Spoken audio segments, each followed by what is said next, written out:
Bonjour la team et bienvenue sur Jeux Conseil. Je vous fais une vidéo sur un début de partie pour Battlestar Galactica, en configuration 5 personnes. La mise en place est identique à celle de la première vidéo, avec William Adama en amiral et Laura Roslin en présidente. Et c'est Adama qui commence en recevant d'abord ses 5 cartes compétences. Il prend 3 cartes commandement et 2 cartes tactiques.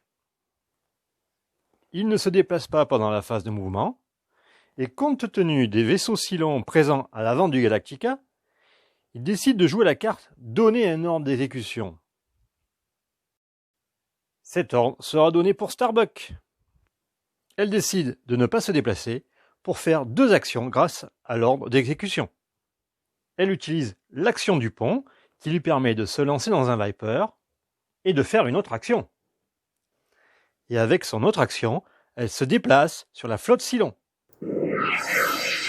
Car je rappelle qu'il est possible d'utiliser une action pour faire un mouvement si on pilote un Viper. Il lui reste une action dans la carte Donner un ordre d'exécution jouée par Adama. Elle l'utilise pour jouer la carte Puissance de feu maximum qu'elle avait déjà en main. Elle détruit chaque raider sur un résultat de 3 à 8.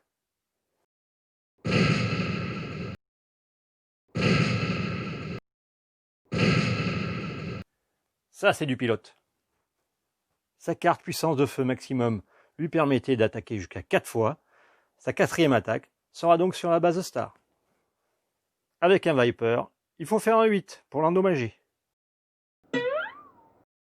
Dommage. Et c'est la phase de crise. Adama pioche une carte du paquet. C'est un test de compétence en politique jaune et commandement vert.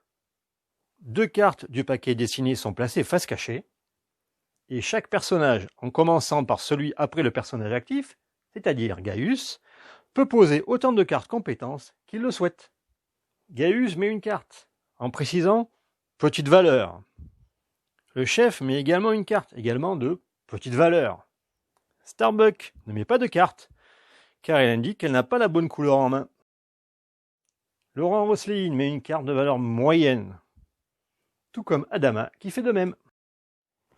Les cartes sont mélangées et on calcule la valeur finale. 11 points d'un côté, moins de 2 points, ce qui fait un total de 9, pour une difficulté de 8. La crise est résolue. Réussite. Pas d'effet. À noter qu'il y a 2 cartes négatives dans la pile, mais cela doit sûrement provenir des 2 cartes de la destinée. Et toutes les cartes sont ensuite défaussées. La carte crise indique activation des vaisseaux Cylons de type Raider lourd. Il n'y a pas de Raider lourd présent, donc on en lance un de chaque base Star.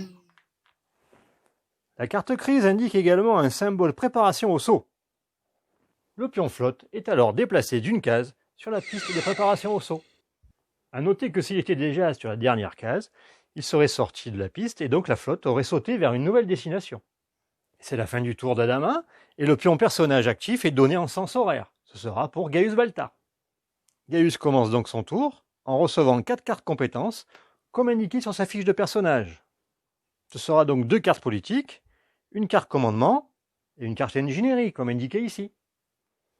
Il décide de jouer son action avec une carte politique, consolidation du pouvoir, qui lui permet de piocher 2 cartes compétences de son choix.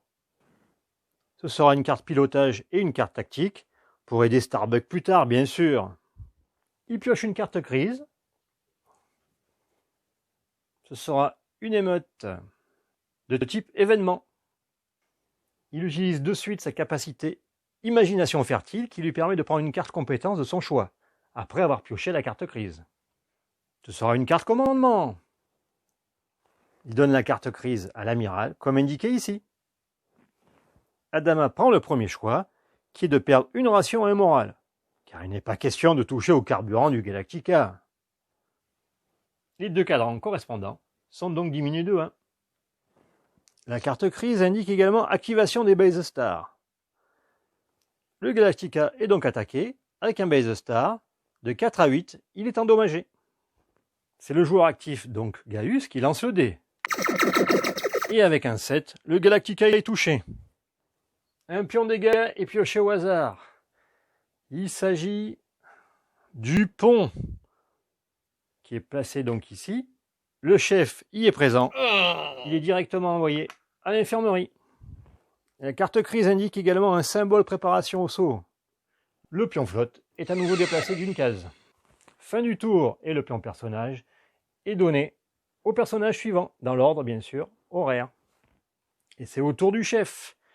Mais comme il se trouve à l'infirmerie, il ne reçoit qu'une seule carte compétence, comme indiqué sur le lieu ici.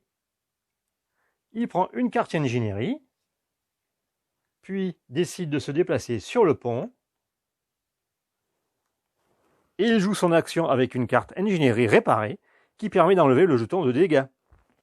Le pion de dégâts est enlevé, et le pont est à nouveau opérationnel. Il utilise ensuite sa capacité d'ingénieur mécanicien, qui lui permet de réaliser une autre action après avoir joué une carte compétence réparation. Il joue une carte consolidation du pouvoir, ce qui lui permet de piocher 2 cartes compétences de n'importe quel paquet.